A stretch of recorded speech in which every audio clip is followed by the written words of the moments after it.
So, welcome back to our PCM 25 playthrough of La Vuelta. Now, last episode was an emotional roller coaster. We actually won the first proper mountain stage of this Vuelta with Filippo Ganna, but on the same exact day, Egan Bernal crashed and lost 5 minutes. And on stage 9, our team had 3 riders in the top 4, all behind Vingegaard. And sure, our team is still on the podium in GC, but it's not with Egan Bernal, it's with Filippo Ganna on 2 minutes. Meanwhile, Bernal sits in 11th place on 7 minutes. Like, it's far from ideal that Bernal crashed, but at least we're far enough that we can go in the breakaway now. But also, Ganna's climbing in this race has been so good that he's basically a co-leader for us. And because Ganna is consistent in sprints and mountain stages, he's actually in the green jersey now, with 2 points on Philipsen. And lastly, Langolotti is 1 point behind in KOM. I must confess, I don't know if I can manage all these objectives at once, but I'll give it a try. Anyway, today we'll start off with a medium mountain finish, a climb that does get easier towards the top, so that fits Ganna. In the meanwhile, stage 11 is a hilly festival. And you might remember this last climb from the Tour de France 2023 stage 1,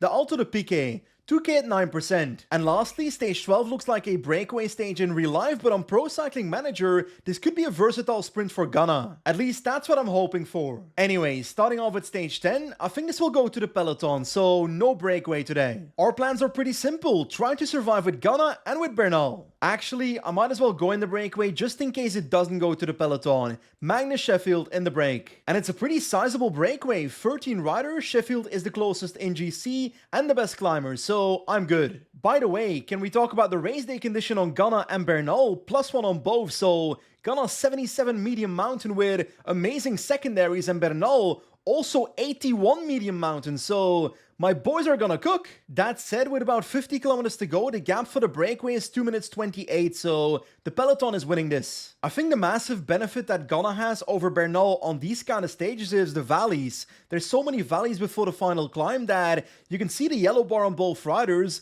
Ganna is completely fresh. Bernal's yellow bar is 15% empty. And at the end of the day, it doesn't matter if you're a better climber if you don't have the energy. Anyway, 13 kilometers to go and the break is caught, so Sheffield is becoming a domestique. I've got Ganna protected with Bernal in the wheel. That is my plan.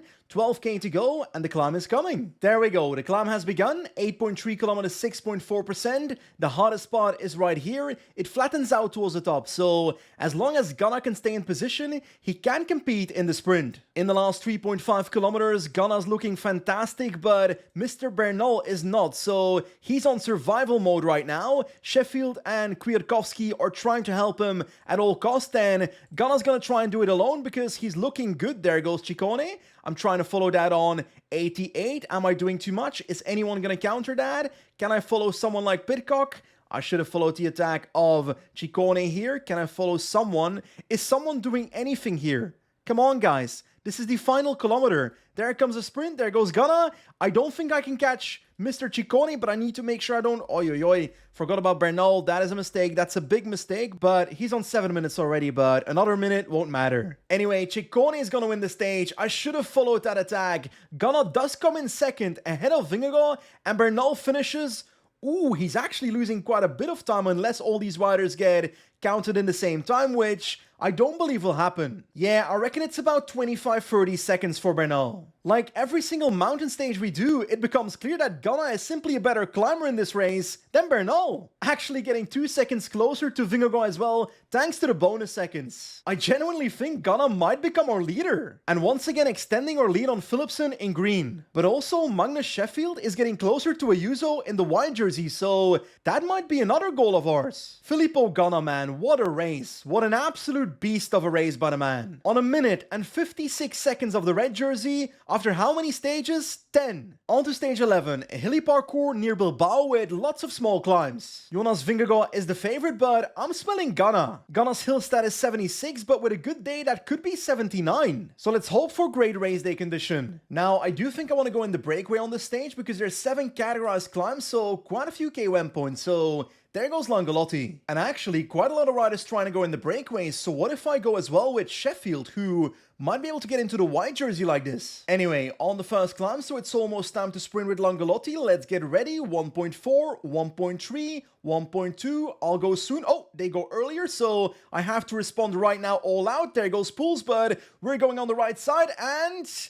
I think we beat him with a slight sprint deviation. Hey, Langolotti's last name is not Buhani, so the UCI doesn't care. Anyway, the fast breakaway is 11 riders, 1 chaser in Ricard, and then the group of Sheffield, which is 7 riders with 5 minutes on the peloton, so the gap is there. And as a reminder, Magnus Sheffield is only 2 minutes behind Ayuso for the white jersey, so we virtually have it. Now on the second climb, Turner doing a lead out, Langolotti in the wheel, about to launch his sprint pretty soon, right? Almost, right now, why not? There we go, all out. Turner needs to make sure he doesn't get dropped here over the top, and I launched too early with Langolotti, and then I stole his points with Turner. That was far from perfect. Anyway, let's hope the next few sprints go a little bit better. Oh, crash in the peloton. Kwiatkowski is down, Landa as well, so a couple of GC riders too, but Kwiato is not our most important rider, so let's just get him up and get him back to the peloton. Meanwhile, in the breakaway, once again, a KOM point, so I'm gonna go 93 with Turner to lead it out. Langolotti in the wheel, come on, buddy. We've got a downhill right here, so we gotta make sure we use that. Should I go early? I don't think I should. We learned our lesson last time. I will launch right now. All out, there we go. Come on, Langolotti, get a top 3. I think we got third, which is not perfect, but I guess it's something. Actually, no, we got second, so 2 points. Oh snap, my riders are getting attacked in the breakaway and I'm basically losing ground, so this is not great. I got dropped by 13 riders, so let's try and gradually make our way back here. Over the top, Turner is dropping off the back. No KOM points for Langolotti, so that's not great, but I want to get Turner back to the group. Come on. There we go, we made it. So now let's put him on like 29 to recover as much yellow as possible. Anyway, in the last 55 kilometers, 3 climbs left, and the break has 4 minutes, 3 minutes 40 actually, on the peloton. Turner is pacing like crazy to make sure this breakaway makes it, but on this third last climb, I'm focusing on getting Sheffield over the top with Langolotti because I don't have the energy to sprint for the KOM. Or well, I don't want to spend my energy doing that. 30 kilometers to go now, the second last climb is about to begin. I think I'll try to launch Sheffield on there with Langolotti, but the gap to the peloton is only 2 minutes 40, so once again, not exactly comfortable. Meanwhile, in the peloton, I'm pretty much well positioned with Bernal and Ganna, so that's okay. There we go, onto that second last climb, Langolotti pacing 88, Sheffield in the wheel. I want to make a move here with Sheffield, so let's move exactly to the front, but I'm getting blocked in a little bit with Sheffield, so that is not ideal. There we go. I'm going to try and make a move soon. Let's work through the energy of Langolotti first on 91. Almost. There we go. That is the move. Sheffield attacks, not for the KOM points, just to take a gap on the others, but I'm not exactly dropping anyone, so that's not perfect. In the peloton, quite a few attacks actually by GC riders, but I do expect other teams to control that for us, so that's not my responsibility. Yeah, my attack on the second last climb definitely did not work in this breakaway. 2 minutes 30 on the peloton, but Sheffield still with 9 other riders, so we gotta find a way to drop them or beat them in a sprint. Now on to the final climb. There goes the attack of Sheffield over the top, all out. There we go. Do we have a gap? We've got a gap. We've got a gap of 15 seconds. Come on, Sheffield. All out, and I need to focus on the peloton as well because stuff might be happening there. Bernal and Ganna are well positioned. Maybe I should do an attack as well. So there we go. Bernal attacks and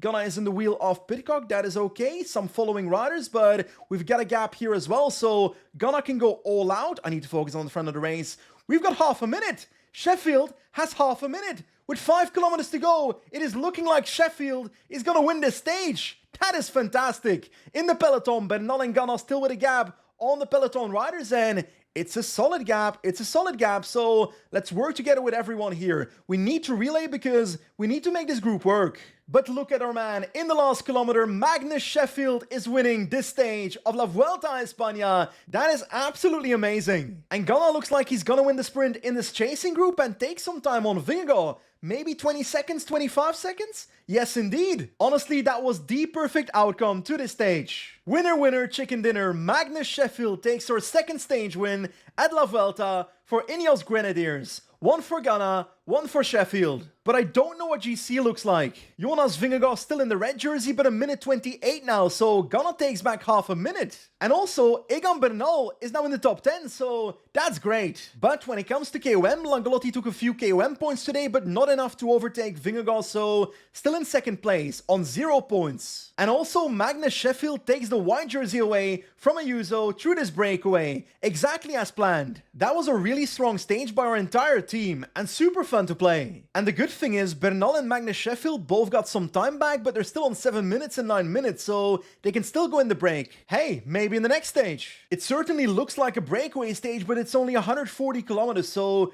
relatively easy to control. Jonas Vingegaard is the favorite, but I think I can win this stage from the peloton with Ghana, or once again from the break with Sheffield. Anyway, let's bring this home. So yeah, once again in the break with Sheffield and Langolotti, there we go, they attack. Now, for a second it looked like the peloton was letting the breakaway go, but Van Dijk is pacing again. The gap is 2 minutes, so the peloton is on the first climb with a solid gap, but I don't like them chasing because Langolotti is suffering a bit. Both four riders made it over the first climb in the breakaway, but Langolotti was not competitive for KOM points because he did not have the energy. Oh snap, crash by Rivera in the peloton and he's getting up, so at least he's still in the race. But sadly, the tempo in the peloton is super high, so this breakaway gap is 1 minute 48. I don't think the break's winning today. Now, even if the breakaway doesn't win, if we get Sheffield over the top of that final climb in front of the peloton, he can act as a satellite rider for Ghana or Bernal, so that is useful. But considering the gap is down to 48 seconds to the peloton just before that climb, I don't think Sheffield will make it over the top before that peloton. Yeah, the climb is starting, the Colada de Brennes, 7.6 kilometers at 7.5%, and the breakaway is basically about to get caught. So Sheffield is looking like the strongest rider up there, but he's 20 seconds ahead, so that's not useful. Then again, I'm kind of chasing him down myself, so that's not perfect either. Come on, Magnus, dropping the last rider in the breakaway. Fagundes, 40 seconds on the peloton again, so the gap is going up. Come on, Sheffield. In the peloton, Filippo Ganna is making it over the top quite easily as well, but what if I make an attack here? Bernal can go to the wheel of Kwiatkowski. He can sit up on maintain position.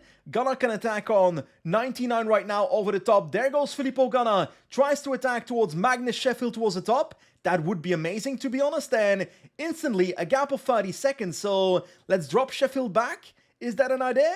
I think that is the plan, so let's do so. Come on, Ganna. Get to the wheel, buddy. Get to the wheel, buddy. There we go. Ganna's made it to Sheffield. The gap is half a minute, so it's not exactly much, but we have to work with it. 10 kilometers to go, and we're getting caught by everyone. So we're gonna have to go for a sprint, which is not a bad idea because Mr. Ganna is pretty good at that. I can use Jungels as well for the lead out, so we've got a solid team for this. There we go. Last 3 kilometers. Jungels going 97. Is that too early? Maybe that's a move by Krog Andersen. Pedersen is still here. Oh, there goes Jungels. Ganna in the wheel. Come on, come on, come on. 1.3. I'm going to launch right now. Bernal as well, Sheffield as well. But Filippo Ganna is going to lose this one from Mess Pedersen. But we are getting second then. Is that a gap? That is a gap. That is a gap. Jungels go 0. Jungels go 0. Go 0. Make it a gap. Make it a gap. Make it a gap.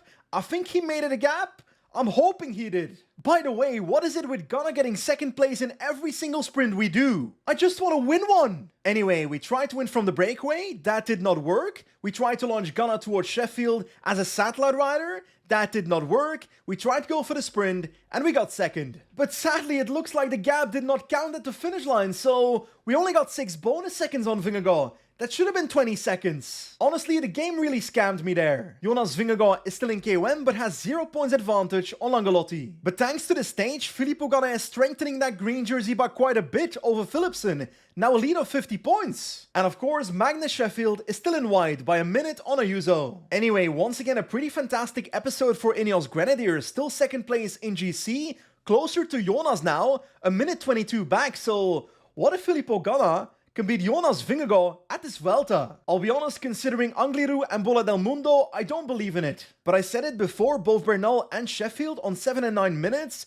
those riders can go in the breakaway in the next episode and take some time back. But next time we're starting off with the Queen stage of this Vuelta, and I'm terrified. 12 kilometers at 10% with a maximum gradient of 19.6%, so this could be the nail in the coffin for both Bernal and Ganna. Especially Ganna. But I think stage 14 might be a breakaway stage to La Farapona. And after that, a versatile sprint between Pedersen and Ganna, I think. Anyway, I'm both excited and terrified for the next episode. But that's for next time. Thanks for watching, and I'll see you soon. Goodbye!